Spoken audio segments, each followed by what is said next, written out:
Did you just remodel your house from start to finish? You bought it 2 years ago, replaced some countertops, some appliances, maybe the floors, painted some walls, added a new roof.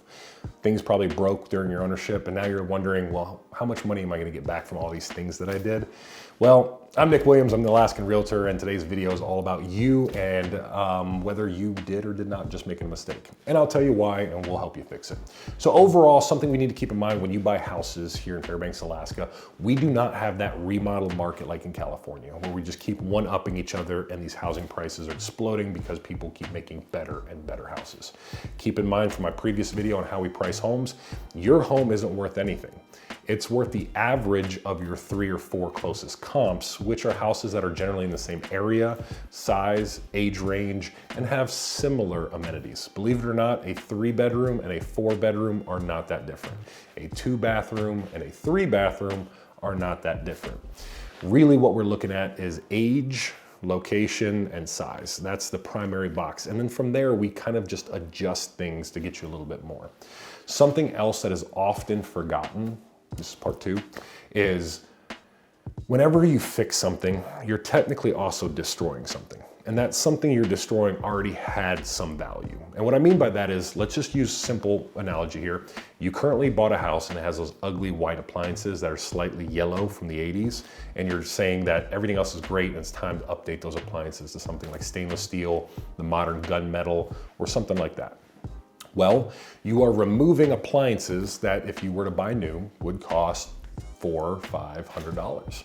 So between a dishwasher, oven, and a refrigerator, you're probably looking at $1,500 that you're removing in value. Then you're gonna add in your oven, refrigerator, and dishwasher that is your beautiful stainless steel one. And you're gonna add those back into the property. Well, you're adding now about $2,000 worth of value. Well, how much did your value of your house just improve?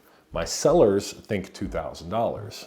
I'm sadly gonna tell you it only increased by 500 bucks. Do you understand now what I'm talking about? That's often why people don't like replacing things like roofs and septics and wells and things like that, because they add no value because all you're really doing is repairing something. So keep in mind that you do have to keep your house as functional as possible, so those are unavoidable. If your roof is expired, a buyer is going to ask you to replace it. If your septic fails, you're almost required to replace it because most loans actually require a functioning and passing septic inspection. So how do you upgrade your house and create more value is the question that I'm always asked. And there's some tips and tricks that really will blow your mind on how we can get your value as high as possible without you needing to hire a general contractor or doing a DIY remodel. The first thing is cleanliness. Believe it or not, a clean home versus a dirty home has a 2% margin spread. What that means is you can charge 2% more for your house just because it's in spick and span clean condition. It is staggering what hiring a professional cleaner or just using a little bit of that elbow grease can do for your bottom line. Second biggest tip is putting as much effort as possible into your photography. Now, if you hire me, I use a professional photographer. I'm not gonna show up with my cell phone and take really poor photos. I'm gonna hire a professional and have them edit the photos and give you the best leg up against your competition. You're going to let me photograph whatever you have. If your house looks like an Airbnb where somebody can come in there without any distractions and pretend like they're gonna move in, they're gonna buy your house. They're gonna fall in love with it. But if your house is super personalized, niche, if you will, then they start getting distracted. They start wondering more about who you are and how you upkept the house, or even judging some things. And we don't want that. We want a clean slate. So the best way to sell your house is staging it like an Airbnb, then empty and super clean. And lastly, the worst way to sell your house is cluttered, messy, and personalized. Also, we want things in the house to really shine and be highlighted. So we're not gonna photograph inside your cabinetry. We're not gonna go inside your closets. So all of that clutter, there's always a storage issue here in Alaska. So all that clutter, just shove it in closets. This is like you're a kid and you'd be told to clean your room. We're just gonna hide most of the stuff so that we can highlight everything that's left in the house. I have a whole photography checklist that if you do want to work with me, I will send to you. It's free. It's just a checklist that kind of says this is how you should prep your house. Also, something else I want to offer you is if you're unsure whether your renovations are going to be worthwhile or not, My phone number is everywhere.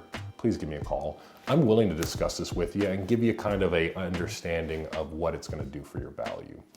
And then lastly, make sure you plan your sale accordingly.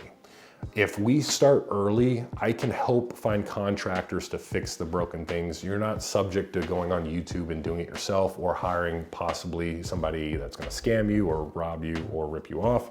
But you're also going to get some quality hand-holding by me to make sure that when it comes time to sell, we have the best product to sell.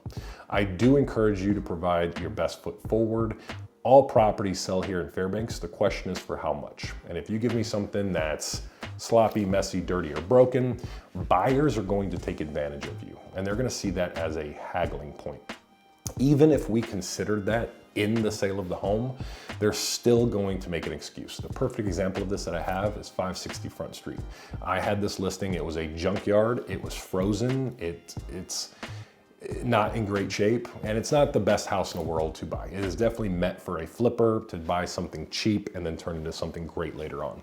Well, we were selling it for $73,000 and we constantly got super low ball offers, believe it or not, even lower than $73,000. And that is because everybody just saw the junk and they couldn't wrap their mind around, this is actually a $300,000 property that needs some work. We were gonna list it for $150,000. But again, we just got exhausted and wound up selling at 73. So that proves the point to that story, which is give me your best foot forward. Don't present a junkyard. Remove those old vehicles from your car. Plan ahead. If you know you're gonna sell your house in the winter, go ahead in the fall and get all that stuff that's gonna be covered by snow off the property or moved somewhere that's purposeful. And then you're gonna make it easier for us to sell your house. In the end, we're hired to help you. So if you have any questions, let me custom tailor the answer to you and just go ahead and drop it down in the comments below or shoot me a message, or you can hop over on any one of my other social media channels where my phone number and email address is pretty much everywhere. I will be happy to speak to you about any of your properties here in Fairbanks and North Pole and give you a custom analysis of what your property is truly worth.